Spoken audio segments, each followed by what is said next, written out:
Em primeiro lugar, dando início à nossa primeira reunião clínica, com muita satisfação que a gente convidou, ou eles se voluntariaram, né, vamos dizer assim, o Guilherme e a Simone, para trazer um caso que talvez a gente já deveria ter discutido há um tempo, mas eu acho que a gente precisaria ter dados, ter propriedade, entender sobre o assunto para trazer essa discussão para vocês, né? Eu acho que no começo a gente teve muita informação, hoje a gente consegue entender um pouco melhor da doença, então é com muito prazer que eu trago o Dr. Guilherme Câmara Nicolau, tem Nicolau no seu nome, né, Guilherme, também? Tem. Doutora Simone Vidotti, para apresentar um caso clínico e fazer uma discussão em cima do que a gente tem tomado de condutas aqui na Cachoeirinha, e ao final a Simone vai trazer um pouco dos nossos dados mais atuais aí, do que a gente tem visto, tem atendido. Então, boa apresentação, Guilherme, e obrigado, Simone. Bom, gente, então, boa noite a todo mundo.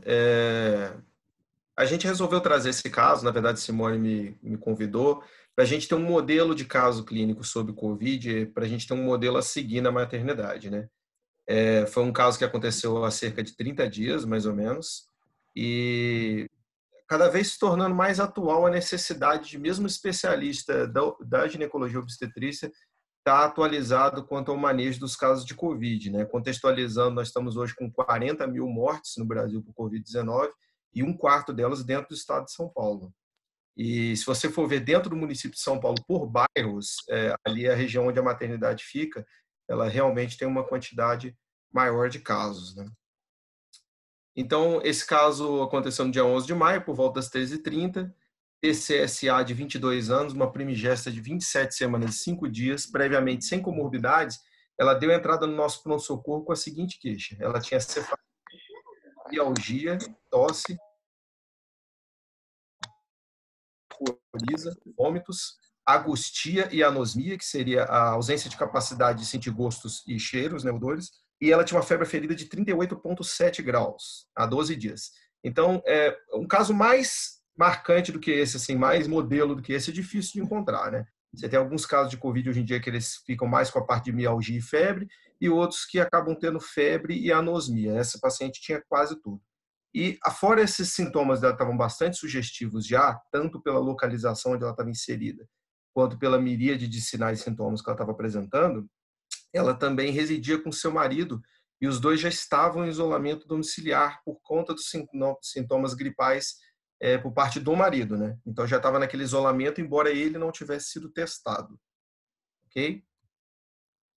E aí no exame físico geral da paciente, ela tinha um regular estado geral, ela estava corada, bem orientada, porém ela estava taquidispneica. A PA dela estava com 120/70, o pulso dela estava taquicárdica, a temperatura no momento ela estava com 34 graus. Aqui eu marquei que era importante dizer que a paciente tinha se automedicado em casa, então daí a importância de perguntar à paciente se ela aferiu a febre em casa também, porque muitos dos nossos pacientes têm esse hábito de já tomar logo a medicação antitérmica e depois comparecer, a gente não sendo possível aferir na maternidade a temperatura. E a horoscopia sem alterações. Na ausculta cardiovascular não tinha nenhuma normalidade, na respiratória também não, e a frequência respiratória discretamente aumentada, aqui, ó, com 24 incursões por minuto, saturando 95% em área ambiente, ok?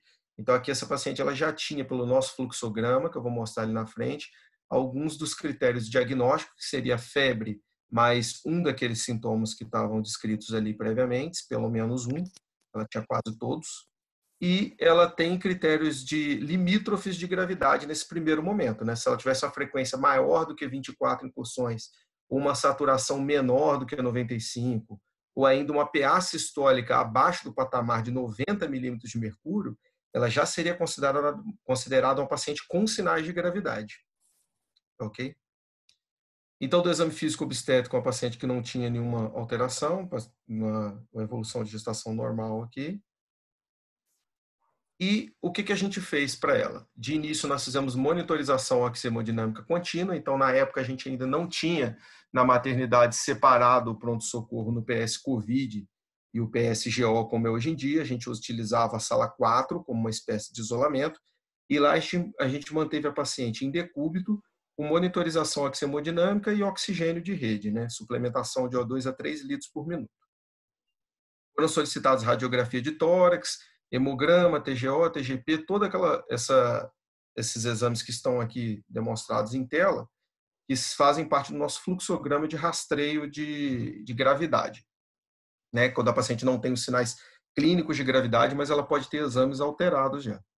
E é importante dizer que durante todo o período que essa paciente está recebendo esse suporte e está aguardando a realização e resultado desses exames, a paciente permanece na sala, entendeu? Ela permanece na sala, sendo atendida sempre preferencialmente por uma mesma equipe. Então, um mesmo obstetra presta atendimento, um mesmo técnico de enfermagem que pega o acesso é o que dá sequência até o momento em que a paciente segue para internação ou alta.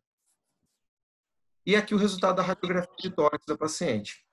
Do lado esquerdo aí de vocês vão observar a radiografia da nossa paciente e do lado direito uma radiografia que eu achei na internet de um caso conhecido já de COVID. Vocês veem a semelhança que você tem um infiltrado intersticial importante e muitas vezes quando a gente que é um pouco menos treinado, né, para olhar a radiografia de tórax, alguém mais desavisado pode achar que ela tem uma pneumonia lobar no terço inferior do pulmão direito. Mas lembrar sempre que mesmo nos outros pacientes, a cúpula diafragmática direita sempre fica elevada por conta da loja hepática, sobretudo nessa paciente que a radiografia foi tirada no leito e é uma gestante já caminhando para o terceiro trimestre, então você tem uma compressão sobre o diafragma maior, ok? Mas o que é importante aqui a gente observar aqui? É a inversão da trama vascular, está bastante evidente, né, no caso dela, e o infiltrado intersticial. A evolução do caso. Enquanto a paciente estava aguardando o resultado dos exames laboratoriais, por volta das 5 horas, a paciente evoluiu com uma queda do estado geral, que é uma outra coisa que tem no nosso fluxograma, mesmo que ela não apresente objetivamente frequência respiratória maior do que 24, ou saturação menor do que 95, se essa paciente apresentar uma piora clínica geral súbita, ela já é considerada como critério de internação, porque isso já chama atenção para maior gravidade. E aí os sinais vitais dela se alteraram completamente. Ó. Você vê se antes ela não tinha uma PA sistólica menor do que 90, agora ela tinha. O pulso dela manteve taquicárdica, a saturação de oxigênio, a despeito de que ela estivesse fazendo suplementação, caiu. E aí a destra eu acredito que tenham aferido, porque durante todo o período que ela ficou dentro da sala, ficou sem alimentação, por não ter contato, acharam que isso poderia ser, de repente, um diagnóstico diferencial, ter tido uma hipoglicemia. Okay? Desculpa te interromper, Guilherme, só uma dúvida. Quantas horas até a entrada dela e essa queda do estado geral? 4 horas. 4 horas. 4 horas. Foi das 13, foi o primeiro atendimento. Tá bom.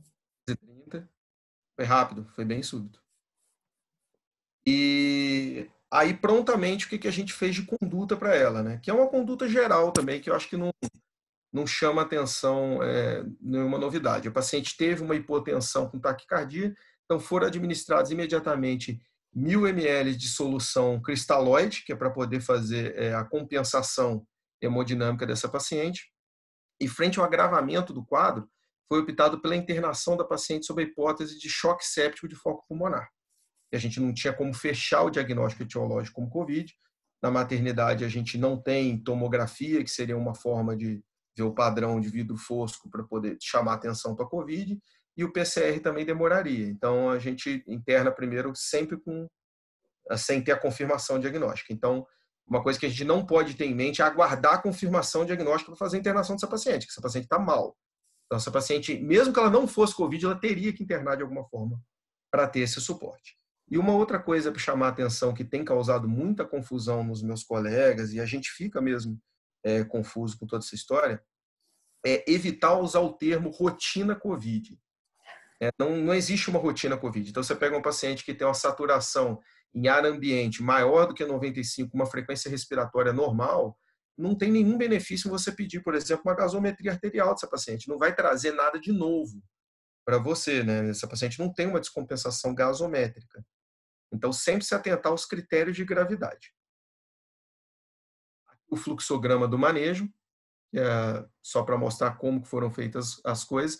Então, a paciente ela dá entrada, o controlador de acesso já direciona ela, o controlador de acesso paramentado no PS já direciona ela até a abertura da ficha. E aí o pessoal que trabalha a cobertura da ficha já questiona ela se ela teve episódio de febre e sintomas gripais. Ela tendo, ela já recebe uma pré-classificação, né, como portadora de sintomas gripais. Hoje ela vai para o PS Covid, na época ela iria direto para a sala 4, onde ela ficava em isolamento. E você vê que a paciente, no início, apesar dela ter critérios para definição de caso suspeito, como está aqui nesse primeiro quadro cinza, ela não tinha os sinais de gravidade, ó. Ela estava limítrofe. Então, ela tinha uma frequência exatamente de 24 e uma saturação exatamente de 95, né? Depois, ela fechou todos os critérios, porque ela tanto se tornou mais taquidispineica, como a saturação caiu e a PA também caiu. Então, a gente, seguindo esse fluxograma da gente, a gente encaminhou essa paciente para a UTI, e aí a Simone vai passar o resto da investigação dela, o que foi feito já em regime hospitalar. Tá bom? Obrigado. Deixa eu ativar meu som. Guilherme, parabéns. Eu acho que a Simone vai dar sequência, só que antes da gente seguir já como foi essa evolução, eu acho que tem algumas informações aí, vendo a tua apresentação, que são muito importantes. Não sei quero que vocês me complementem aí, eu acho que vocês vão acordar. Primeiro, a entrada dela, né, ela com quadro febril, o marido com história de uma síndrome gripal. Se a gente tivesse um ano atrás, na história nossa aqui de epidemiologia, a gente talvez não tivesse se preocupado tanto. Mas independente, como você falou, independente da gente ter tá frente a uma pandemia aí de Covid, eu acho que a mudança da estabilidade da paciente, a piora do estado geral, de qualquer forma, indicaria uma internação aí, né? A gente pensaria num quadro séptico aí, não sei, né? Pensando num protocolo de sepse. A outra questão que chama a atenção é que no momento de entrada ela não fez febre, né, Guilherme? A história dela era pregressa de febre, né? Então, acho que vocês vão falar do protocolo. Porque ela fez uso de domiciliar e aí deu sequência para a maternidade, entendeu?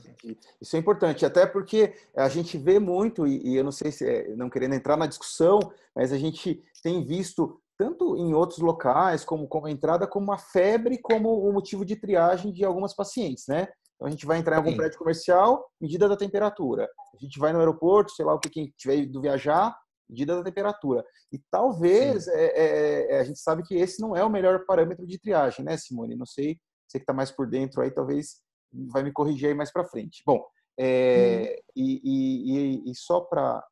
Eu anotei algumas perguntas aqui, alguns comentários. E a outra questão importante também é que, na verdade, é isso que você falou, Gui. Independente da gente ter exames confirmatórios, a partir do momento que você, na entrada, na triagem ou no seu atendimento, levantou essa suspeita, para tudo. Então, o paciente não vai sair mais daquele ambiente, o médico e a equipe toda que vai atender com algumas condições, né? E aí a gente vai dar sequência. É isso? Bom, mas só para dar uma arrematada no que você falou, mas eu vou dar a palavra para a Simone. Simone, você consegue compartilhar a tua tela? Deixa eu ver aqui.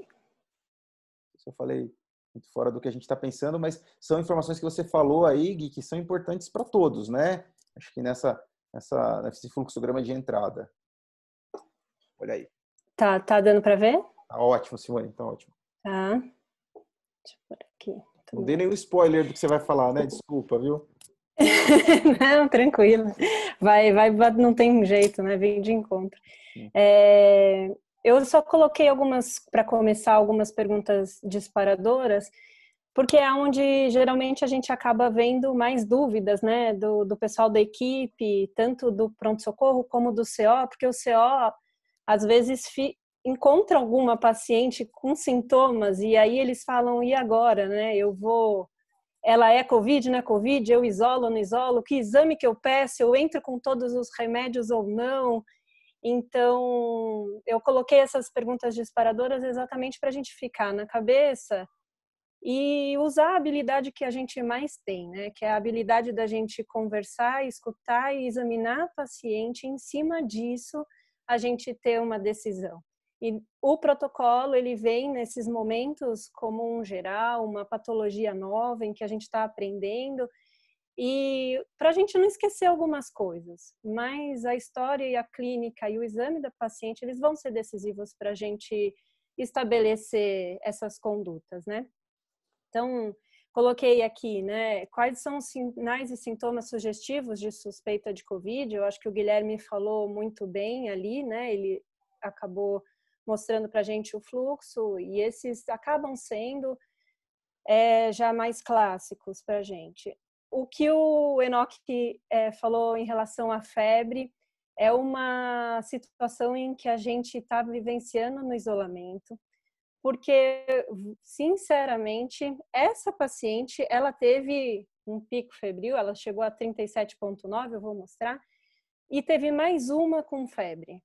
Nenhuma outra a gente pegou, e eu vou mostrar o número de casos que a gente teve, nenhuma outra a gente teve febre. Agora, o que mais a gente vê? A única coisa que eu acho que está praticamente confirmado. Pessoal, se alguém tiver com o microfone ligado, eu vou pedir só para desativar, tá bom? Quem tiver entrado e está com o microfone ligado ainda, por favor. Alguém... Teve uma voz aí no fundo. Pronto. E o que mais a gente acabou tendo de sintoma, e que essas que tinham, depois vieram com o resultado positivo, foi a tosse. E aquela tosse seca, e quando a gente pedia para fazer a ausculta respiratória, quando a paciente inspira, ela não consegue terminar de inspirar e já começa a tossir. Esse sinal foi o que mais a gente presenciou nas pacientes do isolamento. Tá? Então, eu acho que a febre ela vem como um despertar, um sinal de alerta, mas ela isolada como um fator, ela não ajuda tanto igual a tosse. Para mim, uma pessoa tossindo agora, no momento, é Covid, até que me prove o contrário, de tantas que a gente viu com esse sintoma. Tá? Uma outra pergunta que eu deixo é: solicito exames complementares para todas as pacientes suspeitas, né? O Guilherme também abordou isso. Será que toda paciente que ela chega com síndrome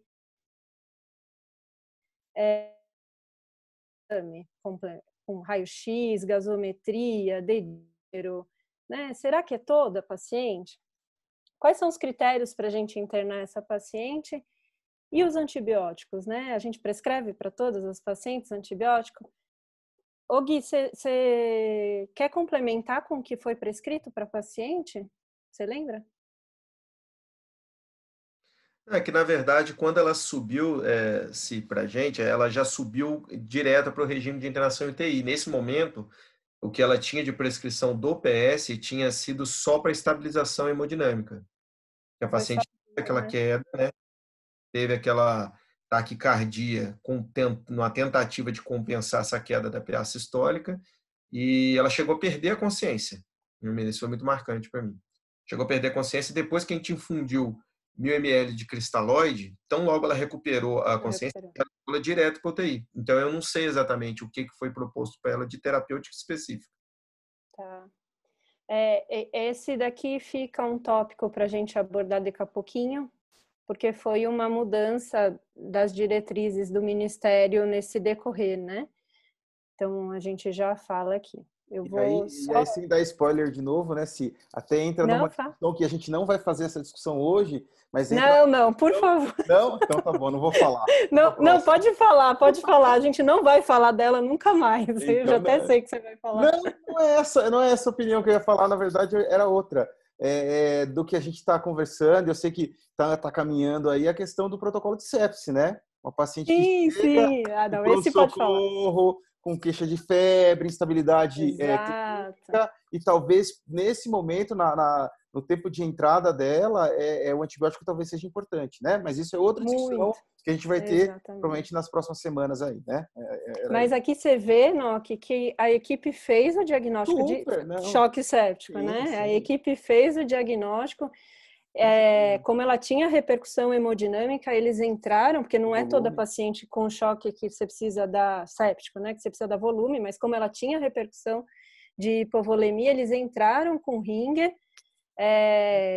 Na próxima vez, pode colher hemocultura e já entrar com antibiótico no pronto-socorro, não precisa chegar na UTI. E é nisso que a gente vai tentar caminhar com o protocolo de sepse, né? Para que essa paciente ela já tenha uma estabilização completa no pronto-socorro. E aí a gente caminha para isso futuramente. Então, aqui, vou mostrar. Deixa eu só colocar a canetinha aqui. E aí o mesmo que o Guilherme mostrou, eu acho que isso é importante, é coisa da casa, né? É nosso.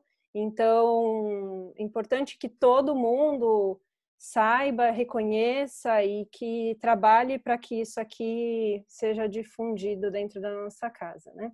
Então, o Gui mostrou os sintomas e aqui que eu bato em cima daquelas perguntas, né? É um caso suspeito?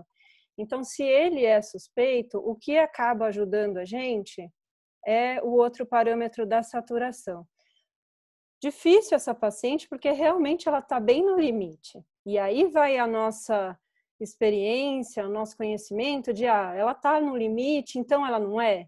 Não, uma paciente que é gestante, que está no momento, então vale a pena a gente tá complementando, porque muitas vezes ela não tá, ela tá com saturação acima de 90 e eu vou precisar olhar os outros parâmetros, frequência respiratória, se ela tem algum sintoma de dispneia, então ela pode ter saturação normal. Opa, tá saturando normal, mas ela tá com a frequência respiratória aumentada? Ela tem sinais de dispneia? Aí é um outro indício para que a gente solicite os exames complementares. Aquela síndrome gripal que é coriza, um pouquinho de dor no corpo, sem nenhuma repercussão respiratória, essas pacientes são as que provavelmente elas não são elegíveis para estar pedindo toda a complementação diagnóstica, tá? De exame complementar. Isso é super importante, a gente tem visto no pronto-socorro o que o Guilherme comentou da rotina COVID, né? Então a paciente chega com coriza, um pouquinho de dor de garganta, mas falando normal, sem nenhum esforço respiratório, ausculta respiratória normal, essa paciente é sintomático, Tamiflu e casa, né? E o Tamiflu porque diagnóstico diferencial sem ter medo, pode ter segurança e orientar a paciente. Agora, essas com desconforto respiratório, farem a pena a gente complementar com os exames.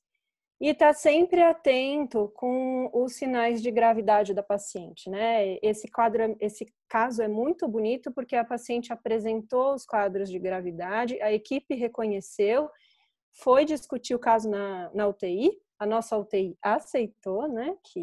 Depois de muita luta.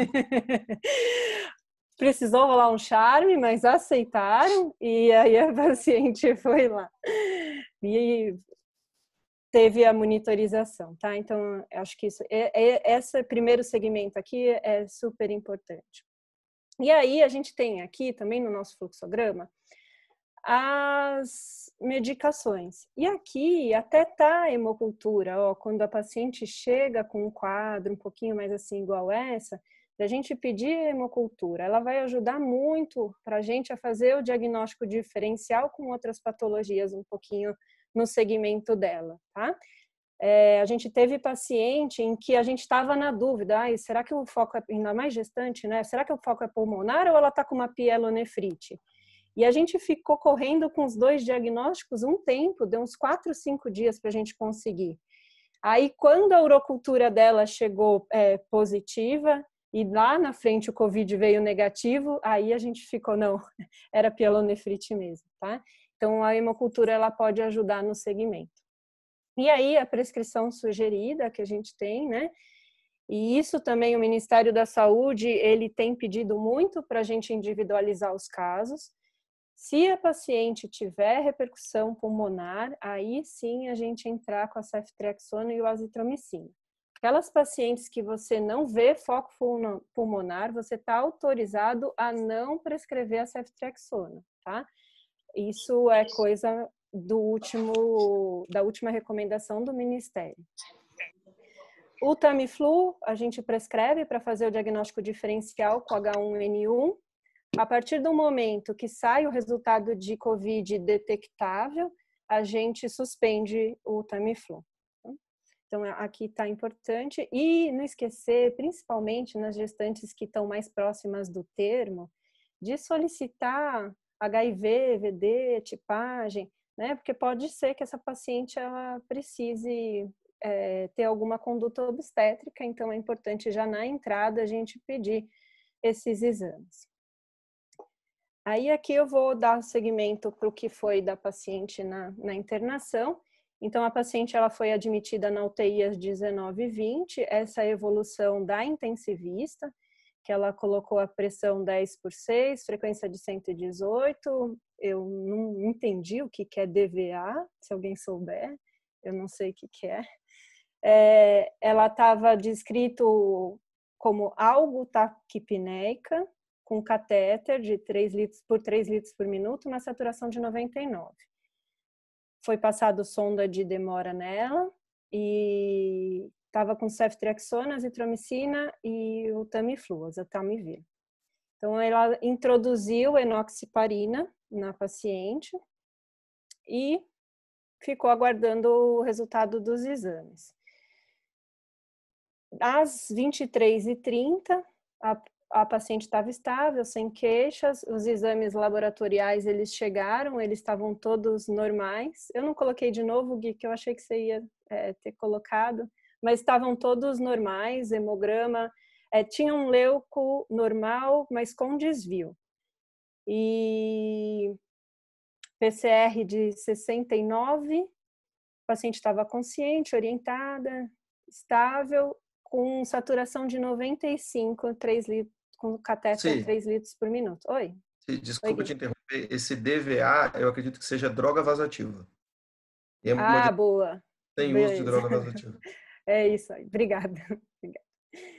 Aí, nesse momento, a intensivista optou em dar alta para a enfermaria, às 11h30 da noite, depois de um choque séptico. Ela optou em dar alta para a enfermaria, sugeriu a investigação com tomografia, manter repouso e manter a sonda de demora. Aí, nossos anjinhos das gestantes, eles acompanham elas.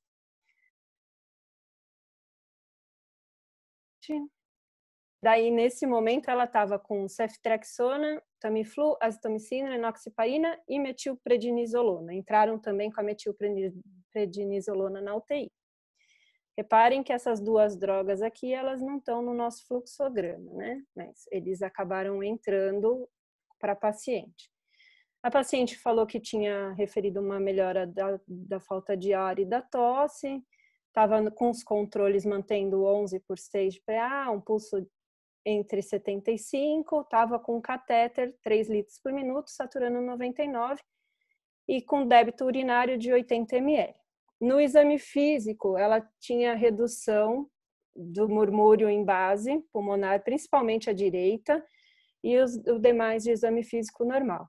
Esse achado aqui, ó, diminuição de murmúrio, principalmente em base, é o que mais a gente tem visto nas pacientes na enfermaria. É difícil ter algum ruído associado, estertor. Agora, a diminuição, a gente até parece que a gente está esquecendo de como faz a ausculta.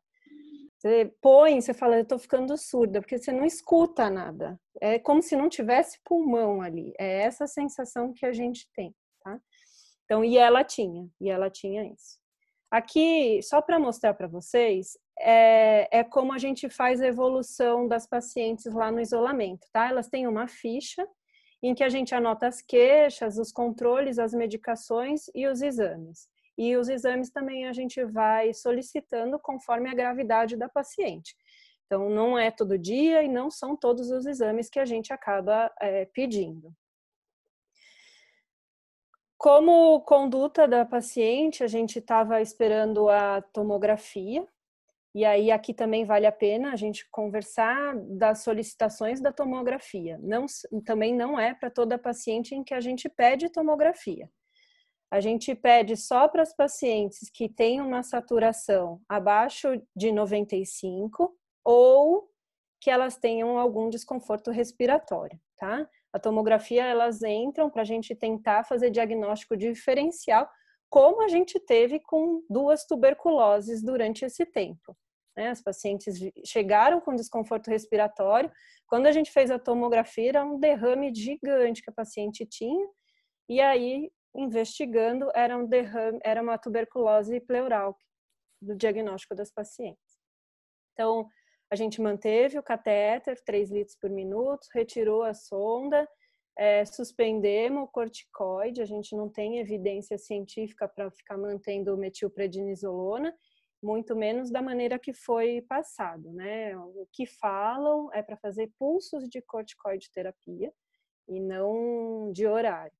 Então, a gente não tem evidência, a gente suspendeu. O que a gente acabou mantendo foi a enoxaparina, entendendo que a gestante ela já tem um fator de risco a mais e as pacientes elas ficam acamadas, né? Ela estava com desconforto para caminhar, então ela iria ficar acamada mesmo. Mal a gente não ia fazer para ela, então a gente acabou mantendo a enoxaparina.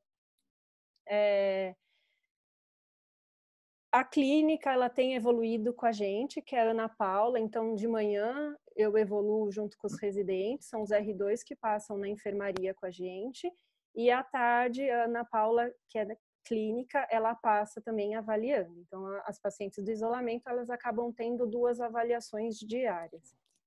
Aí a Ana avaliou, a paciente estava desaturando quando ela fazia esforço e estava com 97 de saturação, com murmúrios diminuído em base.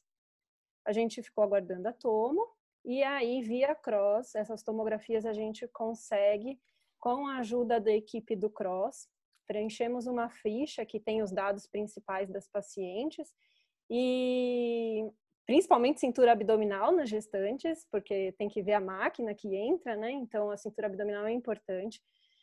E aí eles conseguiram a vaga no Hospital Geral. A paciente foi em ambulância simples, com suporte de oxigênio em cilindro, e sempre ela vai acompanhada, e essas situações sempre sobra para o R1 da GO, né? Mas eles vão, fofos, eles vão, ajudam, estão ajudando bastante, dão um suporte super importante para essas pacientes, e a paciente conseguiu fazer a tomografia. Aqui, de manhã, né? Paciente, ela de manhã, ela voltou, estava referindo quando ela andava, uma saturação de 97 a 98 com catéter, murmúrios diminuídos, e aí a gente só estava esperando o laudo, que eu vou mostrar aqui para vocês. O Hospital Geral manda o protocolo, é pela FID, então a gente consegue ter acesso aos exames, e eu vou mostrar aqui, deixa eu só trocar minha tela, que eu vou mostrar a imagem. Esse é o laudo, ele mostrava opacidades em vidro foscos presentes e o comprometimento do parênquima pulmonar entre 25 e 50. A gente acaba tendo 3 classificações, né? Abaixo de 25%, que são as manifestações mais leves, de 25 a 50, que geralmente esses casos que a gente consegue manter a paciente com 3 litros por minuto de oxigênio, e as acima de 50, em que geralmente são as pacientes que a gente transfere para o HC, que eu vou mostrar daqui a pouco quantas a gente transferiu. Deixa eu só mostrar, tentar tirar essa tela, que eu quero mostrar o filme da tomografia.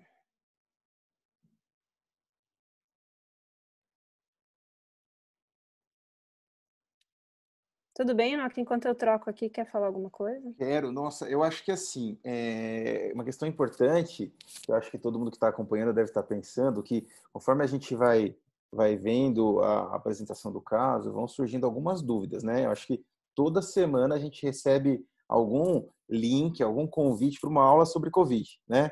Não sei vocês, Sim. mas toda semana vem um link de uma live que vai ter, de uma discussão sobre Covid, e a gente tem que primeiro filtrar um pouco das informações que a gente recebe, né? Mas também tem muitas informações que ainda não estão definidas, né? Por exemplo, a gestante ela é alto risco ou não para COVID? Acho que é uma discussão boa, né?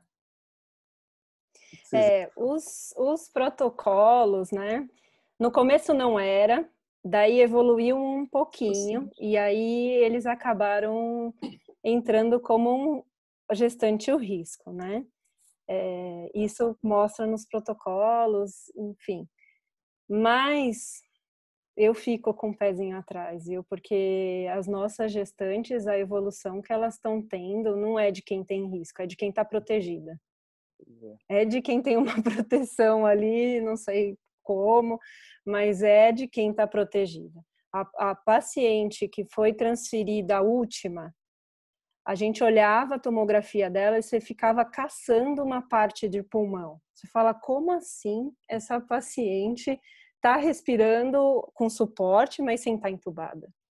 Né? E mesmo a evolução um pouco mais rápida do que as pacientes que a gente está vendo, né? Os outros pacientes que ficam 14 dias grave, né? Elas ficam, mas elas recuperam um pouquinho mais rápido.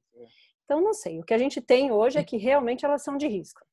Ponto. É o que a gente tem de literatura, mas a gente tem a sensação que elas vão melhor. Eu também tenho essa sensação, mas eu acho que a gente leva ela, como dizia, talvez pela questão da questão da resposta imune na gravidez, eu não sei, talvez pelo binômio, né, materno-fetal. Então, ela vai muito bem, mas a gente sabe que um feto ali sob uma paciente com queda de saturação, um processo inflamatório importante, talvez pode ter um grau de repercussão, né? Também isso a gente não sabe muito bem ainda, mas eu concordo, a gente compartilha das mesmas dúvidas, Simone. Eu acho que ela é classificada como risco, mas a sensação é que a resposta delas é parecida com a população não gestante, né? Vamos dizer assim, pelo menos. Bom, você conseguiu colocar? Sim. Eu tenho outras dúvidas. E aí eu venho com a outra dúvida, né? Em relação até a vocês que estão mais, porque acho que para soltar discussão um pouco enquanto entram os dados aí. Primeiro, acho que a ideia não é a gente ter uma aula sobre Covid, como que ele funciona, enfim, mas a gente está levantando várias dúvidas e aí a gente cai talvez numa outra questão polêmica também, dos óligos sintomáticos, né? Então, talvez a gente, melhor para esses óligos sintomáticos aí para casa, né? Repouso, isolamento, não é? São essas pacientes que a gente não internou e não investigou, mas a gente acredita que para elas esses exames subsidiários não vão trazer benefício, é isso, Simone? Aquelas pacientes que a gente não fez a investigação complementar? Síndrome gripal, leves mesmo, né? Aqueles casos que você vê que é uma gripe, e ela pode ser uma gripe por Covid, mas só que naquele momento ela está com todos os indícios clínicos de conforto respiratório. Então, o exame não vai mudar. Ele não vai mudar. Ele não vai mudar sua conduta, nenhum benefício, só custo, né? E ainda mais colher exame de uma paciente que não tem necessidade. Então, muitas vezes a gente está vendo colher gasometria nas pacientes. Gasometria arterial é um exame muito doloroso. Teve uma paciente que a gente entrou no quarto e falou, tá tudo bem com você? Ela falou, doutora, eu tô ótima. O único lugar que tá me doendo muito é dessa picada que me fizeram aqui no braço. Então, a gente precisa pensar, isento de riscos, né? Não é isento de riscos. Não. E a chance de fazer uma nova coleta é muito grande, porque coagula ou colheram errado. Então, a gente tem que pensar. Sim. Não sei, você que acompanhou o caso, mais a evolução dele intra-hospitalar, você sabe dizer se o pessoal da UTI eles pautaram a introdução da enoxaparina no resultado do teste de dedímero? Então, o dedímero, ele não veio alterado no caso dela, né? Entendi. No caso dela não estava alterado. Mesmo assim eles entraram. Eles caiu lá na UTI, dependendo de quem for, eles estão prevendo. Não é todo plantonista da UTI, mas alguns em específicos eles estão prescrevendo. E eu ainda fico feliz quando é só essas duas, porque a gente teve caso, a Jussara que diga. Né, Verdade, já briguei bastante com os intensivistas. Sabe por quê, doutora? Eu falei, ai, Jussara, me ajuda. Sabe por quê, Anoca? Eu estava pensando aqui, de repente fosse uma boa também convidar até eles para essa discussão também, né? Sim, eu senti falta deles agora. Enquanto a gente está aqui discutindo, talvez eles poderiam complementar, mas esse não é o momento único. Talvez a gente volte a discutir Covid mais para frente. Aí a gente... Claro, com certeza. Acho que a gente vai acabar voltando, sim. E aí, só para, enfim, como a gente está... eu acho que o recado que precisa ficar importante para quem está acompanhando é que essas pacientes que estão com quadros leves, que foram para casa, não é que elas vão embora e nunca mais a gente vai ver essas pacientes, né? Elas saem orientadas a retornar se tiver alguma piora de sintomas. Né? Então, esse recado precisa ficar, né? Não é que a gente... E a Suzane tem um trabalho que ela faz um levantamento de todas as pacientes que têm alta E essas pacientes, elas são encaminhadas, os nomes, elas são encaminhadas para a Coordenadoria Norte, que encaminha para as unidades básicas que são referências das pacientes, para elas terem segmento. Então, quando elas saem dali, a Suzane já deixa elas catalogadas e já dá segmento para a unidade básica para ter também um monitoramento. Que isso é muito importante. A hora que a gente pensa, poxa, mas não internou, não fez o exame, não. Essa paciente estava bem. Bom, mas ela não vai, ela se tiver alguma mudança dos sintomas, ela volta e ela é ligada ao serviço de saúde, à unidade básica, né? Isso precisa ficar claro, né? Sim, ela volta. Algumas pacientes, todas as gestantes, né? Em que o COVID vem positivo, e é o caso dessa nossa paciente, a gente está encaminhando para o nosso pré-natal de alto risco, até para a gente ter conhecimento e conseguir avaliar melhor essas pacientes, né? A repercussão do COVID na gestação. Então, elas estão sendo acompanhadas nos nossos ambulatórios de pré-natal. As puérperas, né? Essas não, essas a gente devolve para a rede. As gestantes estão ficando com a gente. Ah, ótimo. Até porque só para a gente até esclarecer para as pessoas, a gente não é uma doença que ainda tem muitas dúvidas, né, na gravidez. Então, essas repercussões que tem pacientes que tiveram o COVID bem no início da gravidez. Então, a gente não tem nada de relatos na literatura se tem alguma relação com alguma malformação, igual o Zika. O Zika foi catastrófico, né? Sim. Então, a gente não tem isso, né? Mas a gente vê, assim, que a grande maioria das grávidas, elas acabam se infectando já no segundo, no terceiro trimestre. Mas algumas a gente já pegou no primeiro trimestre. E essas pacientes, acho que, assim, é muito importante a gente fazer o acompanhamento morfológico desses bebês. A gente não tem nada, né, na literatura mostrando desses bebês e crianças também, o que será que essas crianças vão ter alguma repercussão? Então, eu acho importante a gente seguir, né, manter essas pacientes no nosso pré-natal e a gente fazer o parto, fazer esse segmento.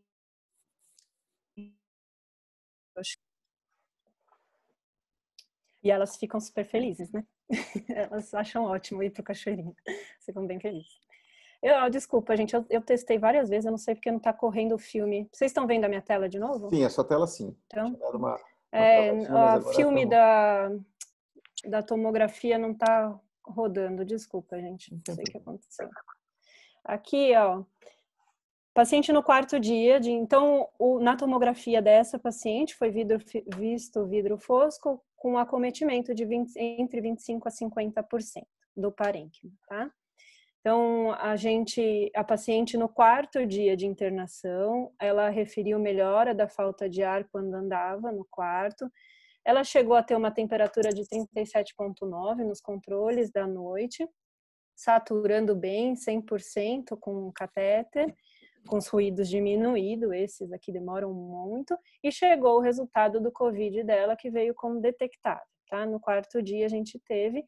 Essa época a gente estava colhendo com o laboratório do Cachoeirinha, que era o científico. O exame chega dessa maneira aqui para a gente. Aí, nesse momento, a gente suspendeu o Tamiflu e aí suspendemos o catéter 3 litros por minuto. E aí a gente deixa, se necessário, se a saturação da paciente cair de 94, a gente orienta a enfermagem colocar novamente o catéter. E de controle infeccioso, a gente acabou pedindo um hemograma e PCR por conta dessa temperatura aqui que ela fez, tá? Então, vê que a gente não vai pedindo todos os dias e sem critérios. A gente vai avaliando e vê o que precisa da paciente. Aqui, no quinto dia de internação, a paciente referiu uma leve falta de ar com esforço, então ela ficou sem catéter, tá? Aqui ela estava 24 horas sem catéter e tosse seca. Os parâmetros ficaram bons, ó, sem catéter ficou de 97 a 100 a saturação. Os exames, eles chegaram normais. E aí aqui a gente toma como conduta, para ter segurança para dar alta para a paciente, que ela permaneça sem suporte de oxigênio por 48 horas. Então, aqui a paciente já estava bem, só que não tenho como dar alta, porque em qualquer momento ela pode ter um desconforto. Então, a gente espera 48 horas, E aí, no dia da alta, o que a gente faz? A gente coloca o oxímetro nela, entra no quarto, põe o oxímetro e pede para ela dar uma andada no quarto, arrumar as coisinhas dela e fica de olho na saturação para ver se no esforço ela não está tendo também uma queda dessa saturação. E aí a paciente manteve a saturação aqui, né? No 6º dia, ela manteve a saturação mesmo. Ó, tá vendo? Ela chega com 96 quando ela faz essas caminhadinhas. Mas aí a gente já tem segurança para dar alta para a paciente. Essa paciente, ela começou a fazer pré-natal, ela está fazendo pré-natal com a gente lá na casa, ela já teve uma consulta, estava super feliz. Eu liguei para ela hoje para saber, para conversar com ela. Ela falou que se recuperou super bem, que está feliz, que o nenê está bem, que fez ultrassom essa semana, que está crescendo bem o nenê. E foi um caso que foi bem. Simone, deixa eu aproveitar antes de você finalizar, antes de entrar nas questões dos nossos casos, que é o próximo slide, né? Tem algumas perguntas aí que a gente pode levantar. Primeiro, essa paciente é considerada um caso grave? Ou não? Ela entrou, né, por um choque séptico e ela teve uma síndrome respiratória aguda grave. Aguda grave. Pelos sinais que ela teve, um caso grave, uma síndrome respiratória aguda grave, por Covid. E aí essa paciente que é considerada caso grave, que também é um outro ponto polêmico, mas eu acho que vale a pena a gente falar. Quanto tempo pós-alta ela mantém isolamento? É maior o tempo de isolamento dessa paciente que teve um quadro grave ou não? Ou a gente vai fazer os mesmos 14 dias pós-diagnóstico? A gente fala 14 dias. Tá. A gente não sabe, mas algumas a gente até teve esses dias, alguma que estava para ganhar bebê aí, que ficou internada com Covid positivo, e quando ela ia ganhar bebê, estava dando 16 dias, eu acho que ela internou. Ai, meu Deus. E aí, 16 dias, teoricamente, né? Aí eu falei, melhor não, né? Melhor deixar de isolamento, né? Porque no meio do quarto, com todo o bebê, essas decisões, né? Do certinho a 14, a 15. Eu acho que geralmente sim, eles recomendam esses 14 dias e pelo menos 3 dias sem os sintomas, né? Então aí seria... Os sintomas também ajudam, né?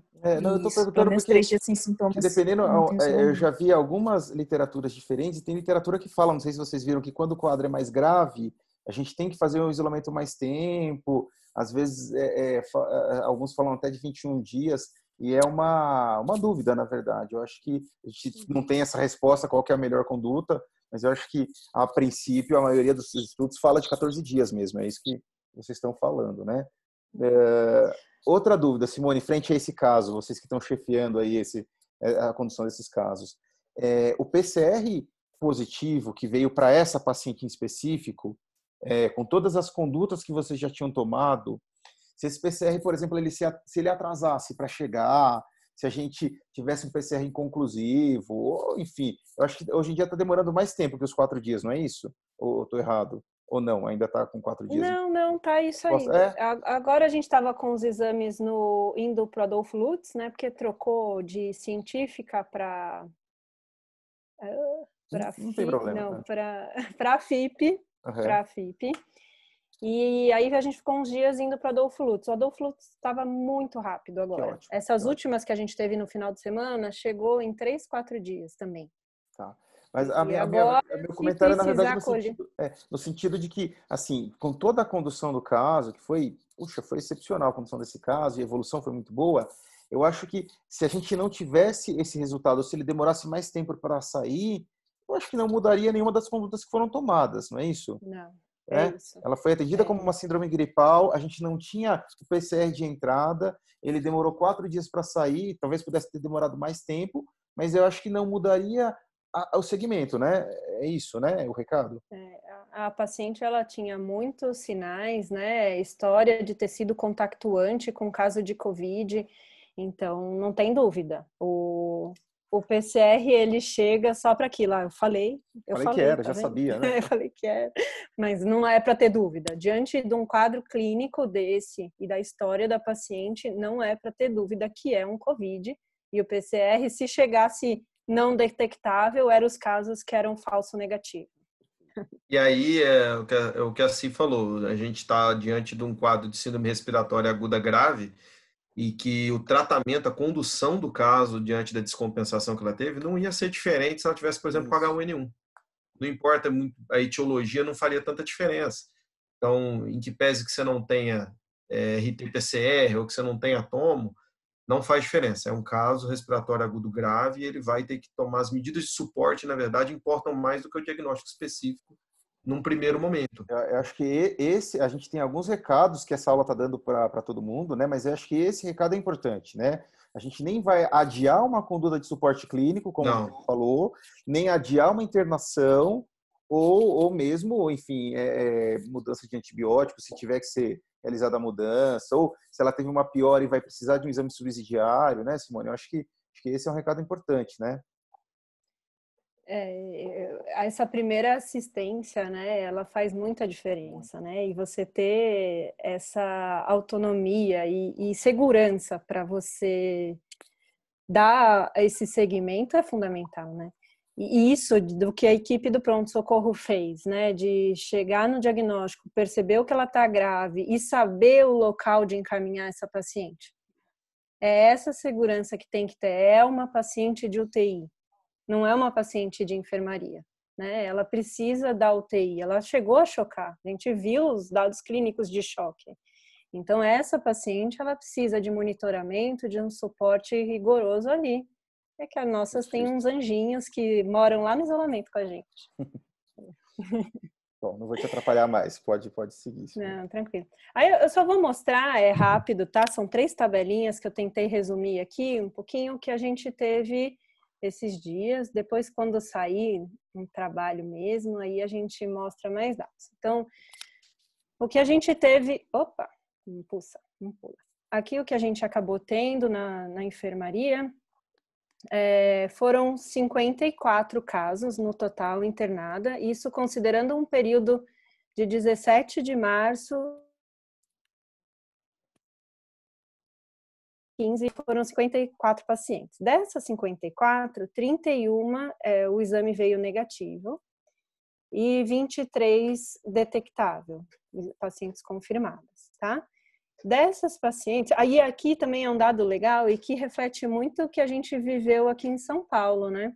A gente vê em março, 6 casos internados, 4 não detectáveis e 2 detectáveis. Daí em abril, pra gente já é o dobro, né? 4 detectáveis. E aí em maio, já quase 4 vezes o valor, né? Agora em junho, tá acalmando. A gente estava há 4 dias sem pacientes no isolamento. Hoje eu acabei de ver o censo, tem 2 lá no isolamento. Uma puérpera e uma que internou, que surpresa, ainda não sei. Mas tem 2 pacientes lá no isolamento. Mas a gente tá vendo... Essa que internou fui eu que internei. Né? Mas Depois não você é por passa conta o do cara. Covid. Ela tem uma suspeita clínica de Covid, mas é que ela tem uma hipertensão e a diabetes descompensada e ela está com abscesso mamário. Então Que aí fácil. Entendi. acho que é por conta disso. Mas aí tá gripada, daí teve que ir pra lá, isso? Exato. Entendi. Tá bom. Eu vou chamar o pessoal da casa da gestante para me ajudar lá. Aí, dessas pacientes aqui que internaram, 41 gestantes, 10 puérperas, uma foi um aborto, uma curetagem, e 2 outras causas, que foi uma apendicectomia e uma pielonefrite, que veio negativo, que é aquela que eu tinha falado. Aí, o tempo médio de internação das pacientes está sendo 4,6 dias. O mínimo foi 1 dia no isolamento e o máximo 11 dias. Essa de 11 dias foi uma paciente que internou, ficou um pouquinho no isolamento, aí ela foi para o pré-parto, começou a induzir, foi uma indução longa de 3 dias. Aí depois ela voltou para a gente para fazer o puerpério normal. Mas em nenhum momento era uma paciente grave. A gente transferiu, conseguiu também com a ajuda da equipe do CROSS, que coloca as pacientes, entra em contato com o HC. O HC não nega os nossos pedidos, eles estão aceitando as gestantes, a gente nem tem dificuldade nenhuma. As pacientes não ficam nem um dia para a gente conseguir transferir. Foram 3 pacientes, uma foi entubada, e essa paciente aqui é uma daquelas que a gente truca do exame negativo. Ela fez o exame com a gente, deu negativo. Ela foi para o HC, fez o PCR lá, deu negativo. Aí a mesma amostra, eles mandaram para outro laboratório e aí veio positivo. Então, só no 3º exame que veio positivo. Mas a clínica dela era muito compatível com o Covid, tá? A gente teve 5 evasões no isolamento. Essas pacientes, elas ficam muito vulneráveis, muito sensíveis, né? Ficam sozinhas lá, sem visita de família. A própria equipe do hospital não acolhe tão bem assim, eles têm medo, né? Então, não querem ir lá conversar com as pacientes, falam que só por telefone. As pacientes, de uma certa forma, acabam sentindo isso. E aí, é essa repercussão que a gente tem aqui, que elas fogem, elas vão embora. E a gente conseguiu ajudar um pouquinho o território, cedemos 3 vagas para paciente, Santa Marcelina, de Sapopemba. Os pacientes vieram para cá para a gente também fazer esse intercâmbio com o território, né? Então, mais ou menos é essa estatística que a gente teve até agora. Deixa eu perguntar uma coisa, se a gente tem dados em relação aos partos? Quantos partos a gente já teve? Via de parto? Não. A gente tem essa informação? A gente tem, eu não tabulei, mas a gente tem, porque todas as pacientes, elas têm fichas, né? E a gente já vai anotando nessas fichas, fica lá na enfermaria, uma pasta preta, fica lá, todo mundo que quiser ver tá lá. Em maio, a gente fez 4 partos de paciente COVID. Uma era conhecida, que era a Patrícia, que ficou induzindo um tempão. Uma era conhecida, já a equipe sabia. As outras 3 entrou como suspeita na hora do parto e depois a gente recebeu o... levantar por...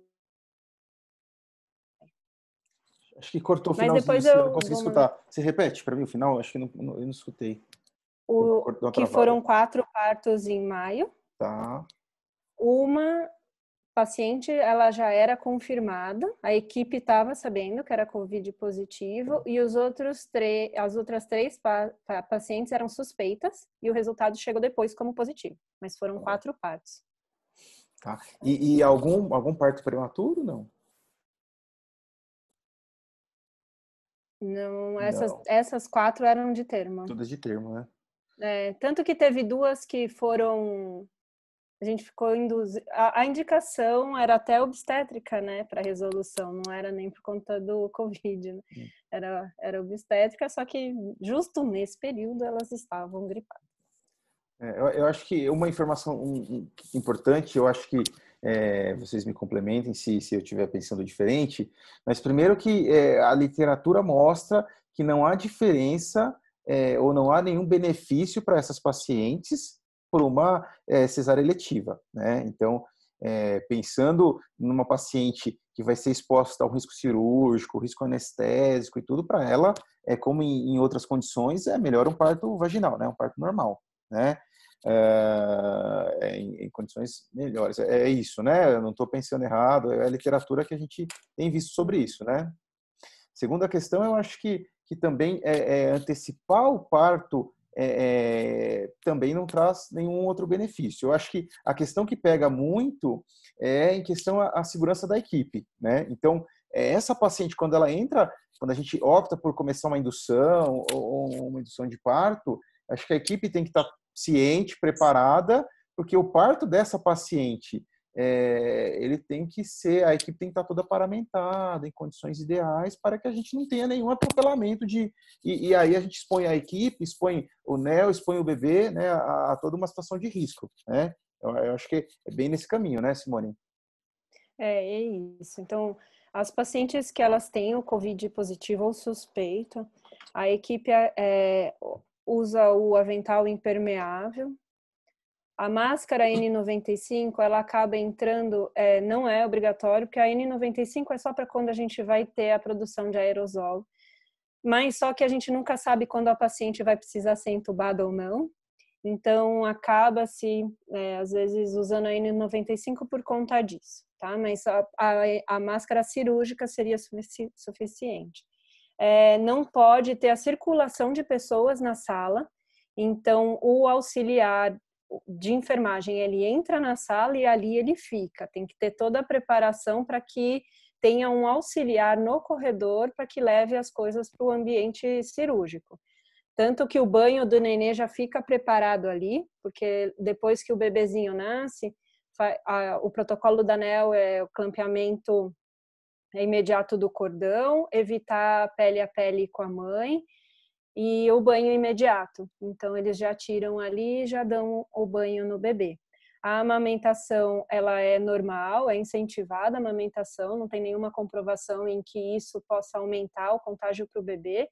Então, ela é incentivada, a gente só orienta e muito, e para as nossas pacientes a gente tem que falar várias vezes, para que ela use máscara e que quando ela não estiver dando de mamar, o nenê fica no berço e ela a 2 metros, o bercinho 2 metros. A gente entra no quarto, às vezes elas estão trocando o bebê na cama.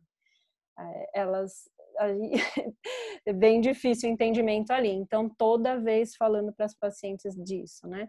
E a proteção da equipe, eu vejo muito que, assim, quando a gente está nesses ambientes, a gente está muito em alerta.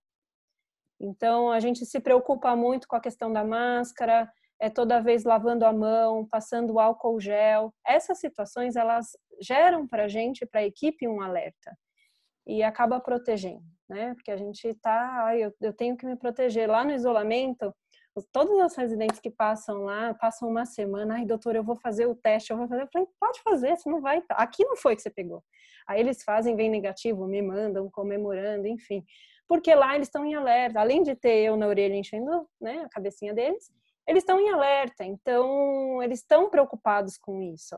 São em outros momentos em que a equipe às vezes está num momento de conforto, né, nos confortos, ou aí essa hora a gente não está tão atento.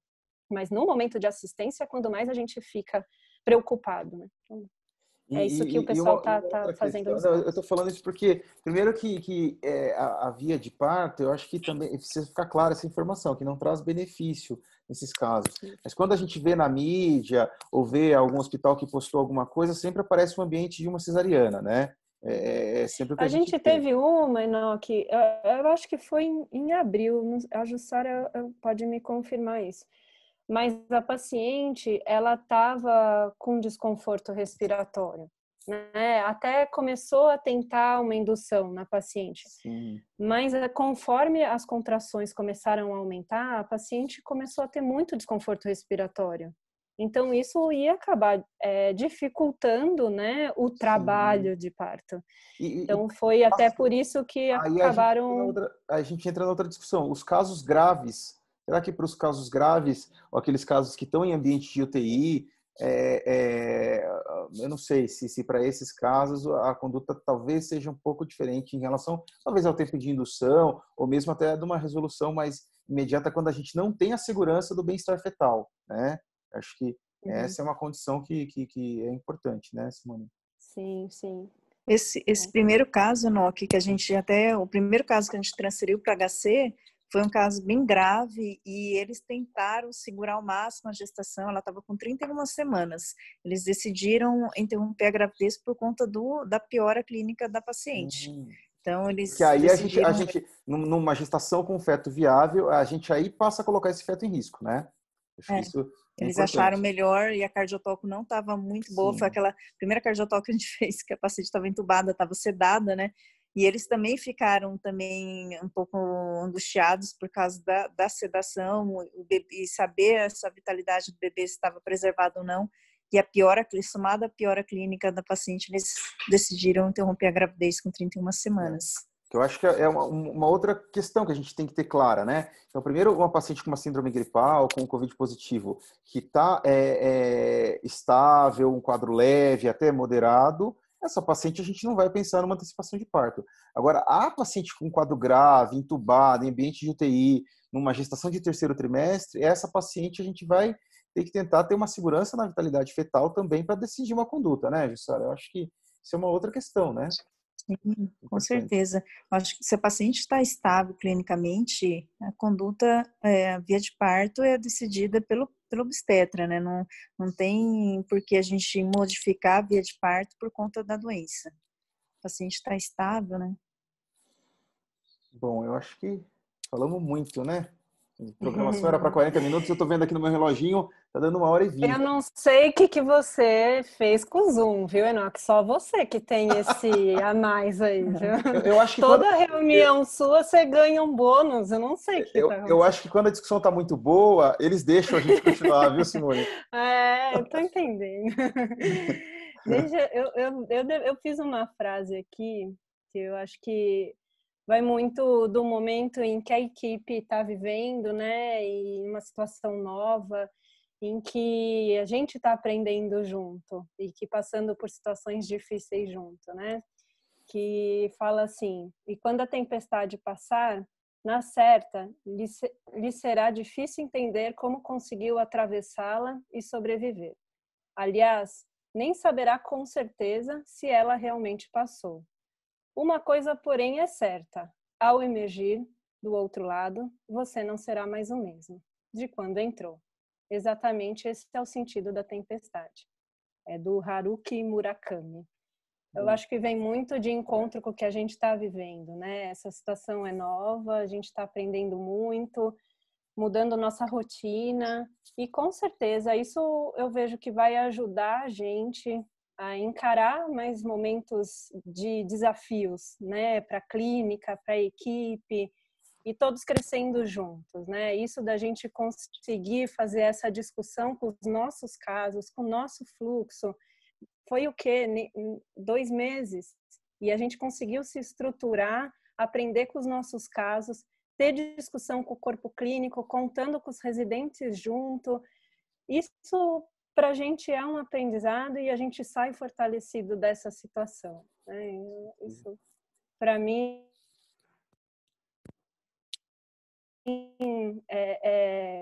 é o que mais vale, em vez de focar na situação difícil. É o que mais vale, é o que a gente conseguiu conquistar em cima da situação. É isso. Bom, você falou tudo aí, viu, Simone? Aliás, em primeiro lugar, queria agradecer você e o Guilherme. Eu acho que para dar o pontapé inicial para uma discussão que a gente estava muito ansioso para ter, né, em relação à Covid na gestação. Eu não sei se a gente consegue abrir para discussão por conta do tempo e do combinado que a gente não fizesse uma reunião extensa, enfim.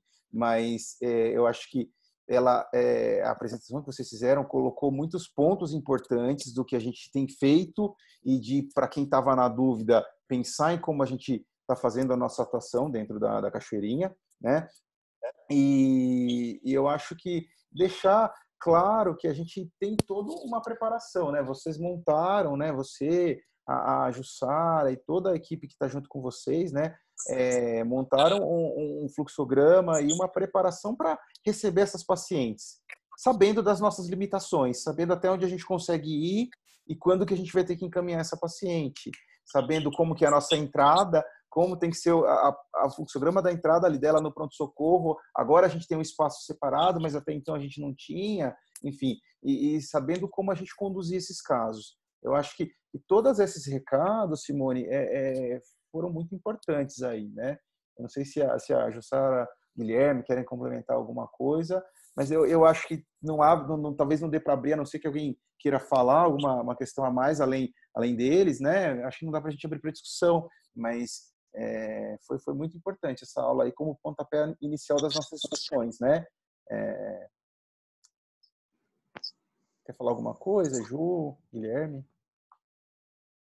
Eu acho importante esse caso clínico mostrou bem a condução que a gente deve fazer perante essas pacientes. Não tem que ter esse alarme, desespero que a princípio, no início, a gente ficou mesmo um pouco mais desesperados, porque a gente não sabia como lidar com a doença, e agora a gente está um pouco mais confortável, né? A gente sabe bem a evolução, a gente já teve uma experiência com essas pacientes, a gente viu que dá para conduzir essas pacientes, não tem por que mudar a via de parto, antecipar esses partos, entrar num risco da prematuridade sem ter nenhum, só pelo medo, que é o que a gente viu na literatura. Na China, a princípio, o que eles faziam é cesar em todo mundo, antecipando, então tinha uma alta taxa de prematuridade, porque eles não sabiam como lidar com a doença. E a gente mostrou que, ao longo do tempo que a gente foi lidando com a doença, que daria para a gente controlar essa paciente sem ter que partir para uma antecipação, a prematuridade, que é um risco muito maior, expor a paciente a uma cesárea, que aí aumenta muito mais a comorbidade. Então, eu acho que a gente aprendeu com isso, e a gente conseguiu lidar muito melhor com a paciente dessas pacientes do que a gente estava no início, né? E mostrou que a gente estava um pouco desesperado, e não é bem assim, né? Essas pacientes, não sei se a gente teve muita sorte, mas a gente não pegou paciente grave, né? Que a gente ficasse desesperado. Não, a gente conseguiu conduzir e a equipe foi muito bem, né? Foi muito joia. Mesmo a UTI, eu acho que a gente teve uma sintonia foi uma forma da gente até se unir, a clínica, a UTI, para a gente conseguir lidar com essa doença. Então, valeu, assim, é uma experiência que a gente saiu diferente. Isso que a mensagem que a Simone mostrou, é que a gente vai sair diferente perante aí essa pandemia. Guilherme, você quer complementar alguma coisa? Não. Falar depois da Simone e da Jussara é muito difícil, né? Que elas esgotam tudo que tinha para falar. Mas eu acho que isso que a gente está fazendo aqui hoje que é importante, né? Porque a gente só tem medo do que a gente não conhece. Quando a gente começa a discutir sobre o assunto e aprender mais sobre ele, a gente já passa a ter mais segurança para fazer as coisas de uma medida mais profissional. Acho que a casa teve pouco tempo, como o mundo todo teve pouco tempo para se adaptar, mas se estruturou e deu uma resposta, tem dado uma resposta muito bacana.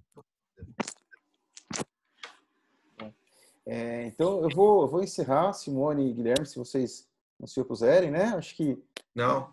foi esse o objetivo.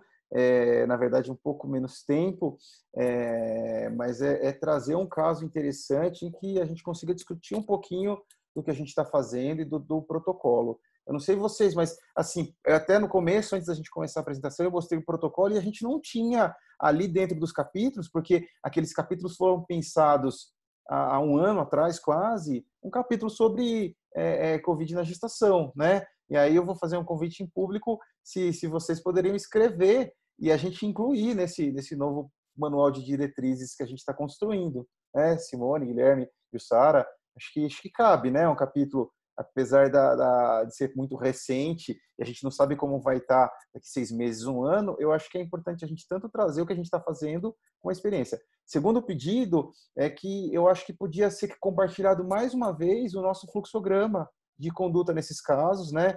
Eu falo porque eu fui nessas últimas semanas atrás do que a gente estava fazendo, né? E eu falei, puxa, tá lá atrás no grupo o nosso protocolo. Eu tinha salvo, mas no grupo de WhatsApp ele foi mandado há muito tempo. Eu acho que valia a pena a gente replicar ele mais uma vez no grupo. Eu acho que para quem assistiu a aula, quem vai assistir nos próximos dias aí que vai ficar gravada, tá olhando um pouquinho, relembrando o que a gente precisa fazer. E a última questão, um informe que eu acho que vamos tentar fazer essa reunião aí periodicamente. A ideia é que a gente traga novamente um outro caso clínico e um pouquinho do que a gente tem feito, e deixo aberto aí para quem quiser, por livre e espontânea pressão, né, se candidatar a trazer um tema e um caso clínico para a gente discutir. Tá? Obrigado, Simone, em especial aí, Guilherme. Obrigada a aí, e acho que a gente se vê aí nos próximos dias, né? Tá bom? Vou encerrar. Tchau, pessoal. Tchau, tchau. Até mais. Legal. Tchau. Tchau, tchau. Obrigada, gente. Tchau. Tchau, Obrigado a tchau. vocês. Tchau.